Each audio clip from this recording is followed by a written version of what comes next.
If you get paid on a W-2, then I'm sure you know the feeling when you get that paycheck, you see a nice number on the gross pay line, but by the time taxes come out, you're left with what feels like pretty much nothing. What if I told you that there's a way that you can keep most of your paycheck by building an app startup on the side?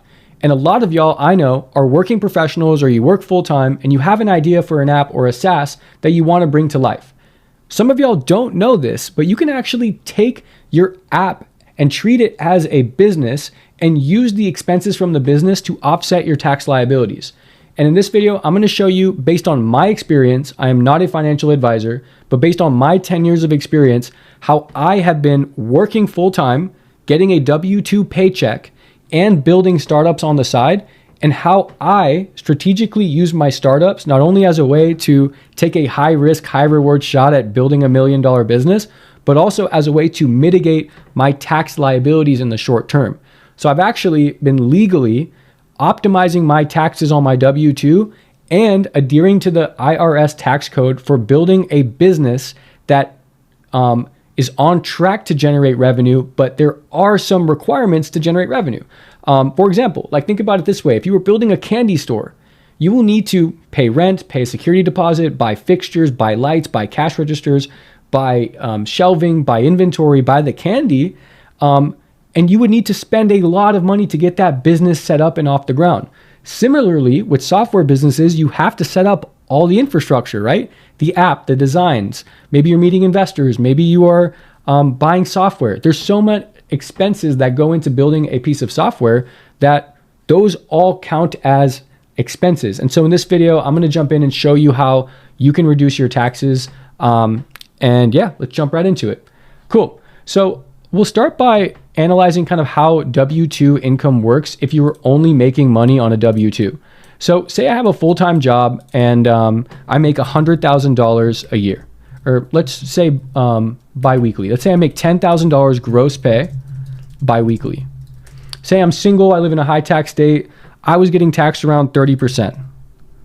So I have a 30% tax rate, which means that by the time I'm left with my paycheck, I get about $7,000. So $7,000 net pay after taxes, which means I paid an effective tax rate of 30%, right? So if I just have a W-2 job, then I just do this every 2 weeks and I get $7,000 every 2 weeks and I give 30% to Uncle Sam.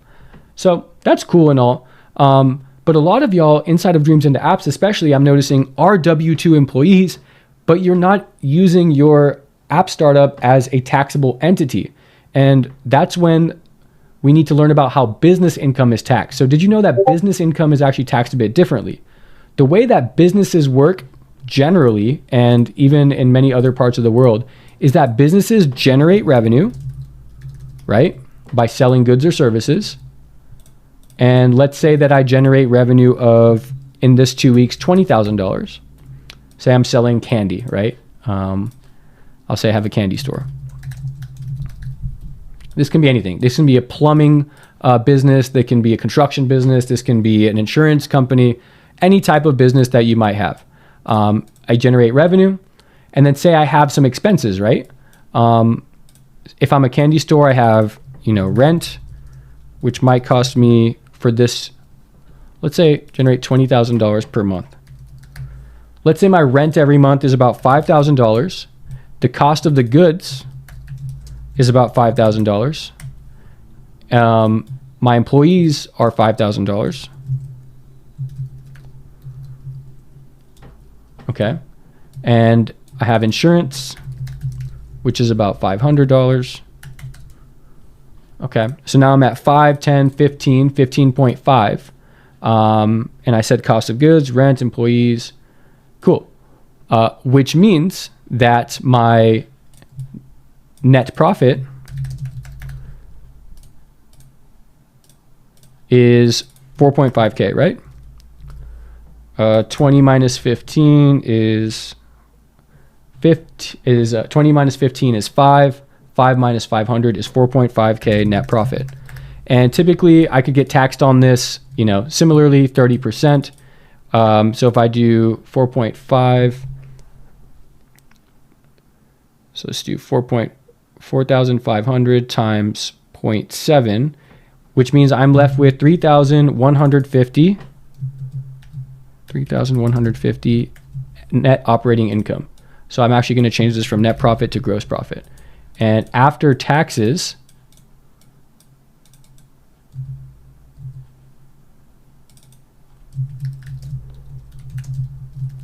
after 30% tax, I'm left with 3,150 net operating income. This is how a business works. Very similar to W-2 in terms of tax rate, but what's fundamentally different is that you have all these expenses. So if you are a full-time business owner, you're a full-time real estate agent, you're a full-time insurance broker, whatever, you have expenses of operating your business. And a business in the United States isn't just like a candy store or a Walmart or a grocery store or a tire shop. A business is any process which generates revenue. You individually, in the eyes of the United States IRS, are a business. The biggest difference here is that you are getting paid this income by a business. A business, like some sort of corporation or LLC, is paying you this. And businesses in the United States have to pay their employees using a W-2 because the IRS needs to ensure that businesses are, when they pay the employees, those employees are paying the tax. And if you want me to get a little aggressive here, that's because this is how the system was set up. The system is set up so that businesses win and employees get the shit end of the stick. And they are the ones that have to pay taxes. And it is structured in a way where employees are all structured, they're standardized, they're all paying their taxes, and the businesses are the ones who can take advantage of expenses and the flexibility that running a business gives you, right? So now is where you're starting to see the aha moment of how running a business is advantageous, and just like how people are always talking about businesses don't pay tax. But in reality, businesses do pay a lot of tax. When they're creating these jobs for people to perform the value of the business, those people are paying the tax. Just because the business is paying the tax on the business level doesn't mean they're not spending it on employees, on software, on other businesses that power their business, which then trickle down into the tax cycle. So I don't want to bash businesses that way. I would rather you, as a W-2 employee, take advantage of the way that our United States tax system is set up. Okay, so boom. This is considering that the business is profitable, that this is a profitable business. Say this candy store has been running for a few years and it's profitable. This is probably what it's taking home every month. But how about when you're setting up this candy store? And let's then bring this over to another scenario here. Let's say startup business. And I don't care if this is a candy store. I don't care if this is an app. I don't care if this is a SaaS. I don't care if this is an agency. Like, I don't care what type of business this is. This is how business works. And your app startup should fall under this same type of technique. So initially for month 0 through maybe month 4, or if you're inside of Dreams into Apps, 12 weeks, you're generating $0 in revenue. Okay. But say for Dreams into Apps, say you wanted to build your app with us and then you spent, Dreams into Apps, you spent say, $2,000 on our academy program. Say then you hired a developer down the line after you launched it, and you spent say another $5,000 on developer. Say you threw a launch party with your closest friends and you launched it, or not your closest friends, but say you threw a launch party and invited the end users of your app. Like say you're building an app for local restaurants and you invited 100 local restaurant owners and you paid everyone's dinner for another $5,000 because you know that they're going to generate you revenue later. So you still have $0 in revenue. You're still building the app at this time. So at this time, you're building the app. And then you're spending money on setting up the app to generate revenue, right? You're essentially setting up the store that you need to get customers in that will actually transact with you. So you paid money for the program, you hired a developer, you got dinner, and then say you had Apple developer fees, right? $100. And I'll get rid of these profit figures here. And then say you spun up a Webflow site and that costed you $30.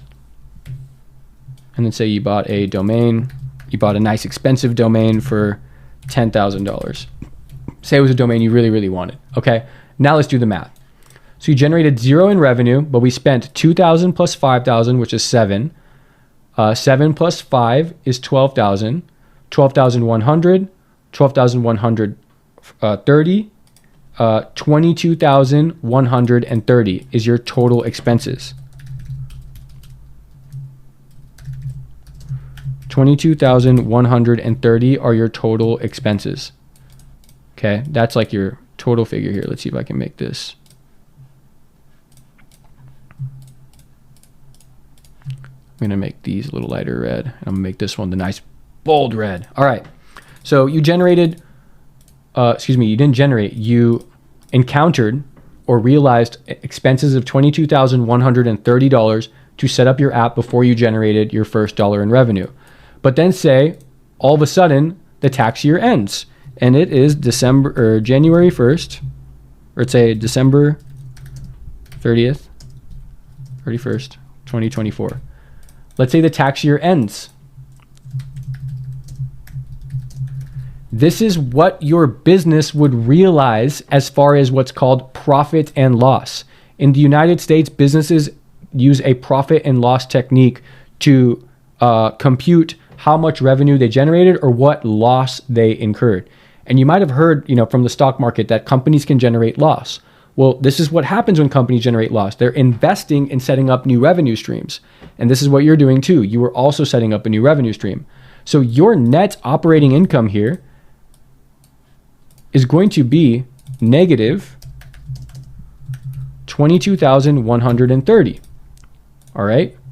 That's your net operating income. So in the IRS's eyes, if you were just doing this full time, say, I don't know, you had a nest egg and this is all you were doing, you would file a tax return of negative 22,130 and you would not be paying taxes on this. If you were a full-time business owner and this is all you did all year long, this is all the income you earned, $0, which is, and you just spent money.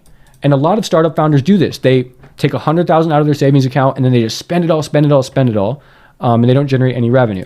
Well, first of all, that's not how you should be building a startup. You should be much leaner, spend no more than 12 weeks, launch an MVP, make sure that there's demand for it, and then you can spend more money to increase the likelihood of success. All right, so I would pay 0 taxes here. Like my tax bill would be 0. And the IRS would be like, all right, Alim, you didn't generate any revenue, you're at a loss, so no taxes here. Another more advanced thing I'll mention is that this negative 22,000 is actually going to move to your next year as well. It's called carryover losses.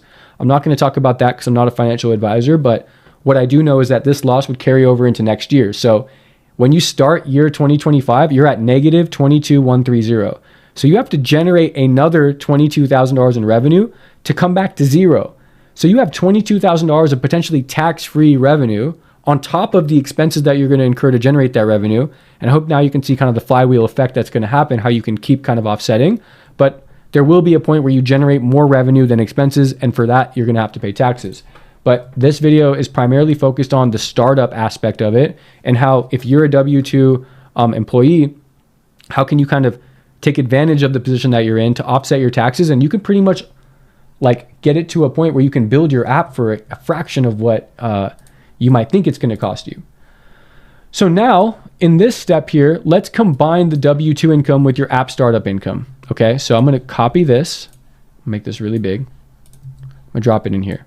So your W-2 income, you're going to encounter, say if this was your situation, you're going to encounter $3,000 tax paid.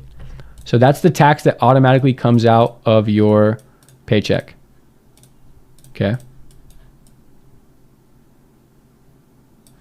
That's a tax that automatically comes out of your paycheck. But then say this is also you over here in your startup business. So I'm gonna make this a little bit easier for y'all to see. Okay. So here's what this looks like. You generated $10,000 from this income stream, okay, but you paid $3,000 of tax on it, and so you're left with $7,000. This money is tax paid money. That's how my father always told me. This is tax paid money, okay? That means this money is really valuable. It's actually worth 30% more than what you think it's worth because you paid a lot of taxes on it. However, here you generated a loss of negative $22,130. So on your tax return, you're going to file something called a Schedule C. And please consult your financial advisor. This is not financial advice. Here, you're going to file a W-2 tax return. I'm pretty sure it's called Form 1040. Okay. And then here, you're going to file what's called a Schedule C. And this is for self-employed people. Your IRS tax return Form 1040 is going to say gross income of $100,000. And it's going to say taxable, like it's going to pretty much say something like taxes due, $3,000. Or excuse me, gross income 10K, taxes due $3,000. That's if you filed your 1040 based on like this bi-weekly, right? But then here it's going to say gross income is 0. It's going to say taxable income is 0. And it's going to say net operating income, NOI, negative 22,130. Okay. So now what you can do, and I'm not sure exactly if this is the limits that your local state is going to impose on you. Please consult your tax person. But essentially, you're going to combine, well, actually here, I'm so sorry. I'm going to bump this up to 100K because we're doing this on a yearly basis. So I'm going to say your gross income on 100K is going to be $30,000 throughout the same thing. Okay. So now what's going to happen is you might get to combine your gross income of 100K with your net operating income. So you can say 100K you made here, you can actually subtract minus 22,130, which makes your taxable income a lot lower. Your taxable income is now going to be 100K minus 22,130, 77,870. Okay. And then you will pay whatever tax bracket you land on here. So 30% tax bracket will mean that you pay times 0.3. You're going to pay 23,361, which is a difference from 30,000, right? So 30,000 minus 23,361, 6639. So difference of 6639. Oops. I can't type. Which means you essentially saved that money by doing your taxes correctly. I know you spent 22,000 here and that's a sizable amount of money, but by essentially reporting to the IRS that you are running a business, and you can do this as a Schedule C as a sole proprietor. You can do this, there's two ways. There's a sole proprietorship that you can do, or you can do it as an LLC, but they're both taxed the same way. LLCs are pass-through entities. So you can do file in one of two ways. Talk to your, accountant or bookkeeper. We can connect you with our accounting team and bookkeeper if you want as well. No problem at all there. And they have a great software that helps you do all this. But anyways, make sure that you're going through your IRS consultant or whoever your accounting professional is. I can't emphasize that enough because I can absolutely be wrong here. And if you're an accounting professional, feel free to roast me below. There are limits. There are a couple nuances here, but generally speaking, this is how the world of like running a business alongside a W-2 income works. Your W-2 is one stream of income. Your business is another stream of income. And when you file that to the IRS, you can write off, as you've heard this term before, write off those expenses to offset your tax liabilities. So this 6639 is money that you could potentially get back on your tax return and actually get a refund check. Again, I am not a financial advisor, but this is the exact strategy that I've been using to offset my tax liabilities legally during the startup phases of my app development journey whenever I'm building a new project. So that's also why I'm a serial builder, because I do generate income from other sources, and I love to just build other products. Closure Academy as well. I have other things on the side that I do. And so if you are a W-2 employee and you don't have a side business, you're leaving money on the table, and you're leaving the opportunity to take swings at $1 million projects, learn life-changing skills, and yeah, just do something for yourself rather than for somebody else. So I hope you learned something new in this lesson. If you have any questions, feel free to drop a comment. I'll also leave a link in the description to the accounting team that we recommend. And also, when you join the Ambitious Labs program, there's a whole masterclass on how to set up an LLC and a whole bunch of other things. Cool. Talk to you soon. Take care.